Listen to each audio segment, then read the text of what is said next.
बिस्मिल्लाहिर्रहमानिर्रहीम। अस्सलामु अलैकुम।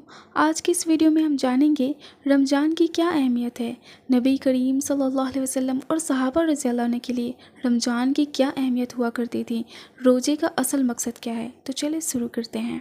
तमाम तारीफ़ें उस अल्लाह अज़्ज़ व जल के लिए जो तमाम जहानों का बनाने वाला और उसे पालने वाला है, और दरूद व सलाम हो उसके आखिरी नबी सल्लल्लाहु अलैहि वसल्लम पर।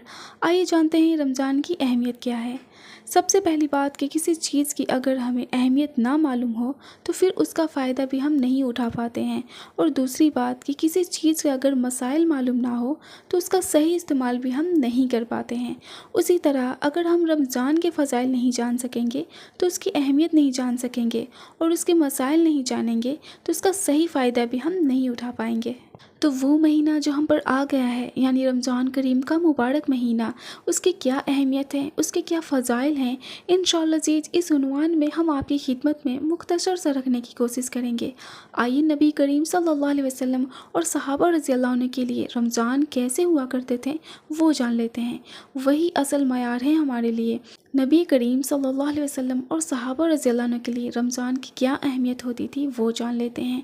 जो ही रमज़ान का महीना करीब आता तो आप सल्लल्लाहु अलैहि वसल्लम कमर बस्ता हो जाते हैं। सही बुखारी हदीस नंबर 2024, यानी तैयार हो जाते हैं सदका और खैरात के लिए, रोज़े के लिए, क़यामुल लैल के लिए, जिक्र व अज़कार के लिए, तिलावत कुरान में इजाफ़ा के लिए तैयार हो जाते थे। हर किस्म की इबादत की तैयारी आप सल्लल्लाहु अलैहि वसल्लम और सहाबा रज़ियल्लाहु अन्हु की होती थी। जब रमज़ान आ रहा होता तो उनकी जहनों में इबादतें घूमा करते थे कि कैसे मेरे रोज़े मुकम्मल हो, खुशू और खुजू के साथ हो, कोई कमी ना आए मेरे रोज़े में। इसी तैयारियों में सहाबा लग गए, नबी करीम सल्लल्लाहु अलैहि वसल्लम लग गए, उम्मतुल मोमिनीन लग गई, सहाबियात लग गईं, पूरा मुआशरा इसी तैयारी में लगा कि रमज़ान में कैसे इबादत हो, कैसे मैं ज़्यादा से ज़्यादा इबादत करूं। ये थी उनकी तैयारी। कितना फ़र्क है हमारी और उनकी तैयारियों में।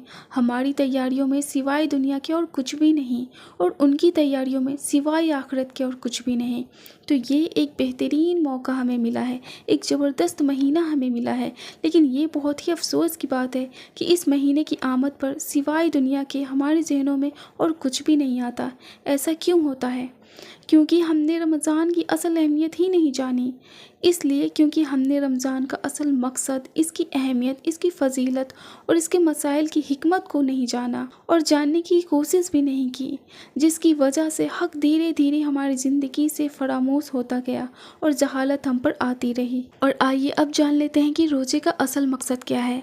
अल्लाह रब्बुल इज़्ज़त ने कुरान करीम में फरमाया है, सूरतुल बकरा आयत नंबर 183 में, ए ईमान वालो, तुम पर रोज़े फ़र्ज किए गए हैं जैसे तुमसे पिछली उम्मतों पर फ़र्ज किए थे, ताकि तुम तकवा इख्तियार करो। तो तकवा रोज़े का मकसद है, तकवा रमज़ान का असल मकसद है, तकवा रोज़े का पैगाम है, तकवा रमज़ान का पैगाम है।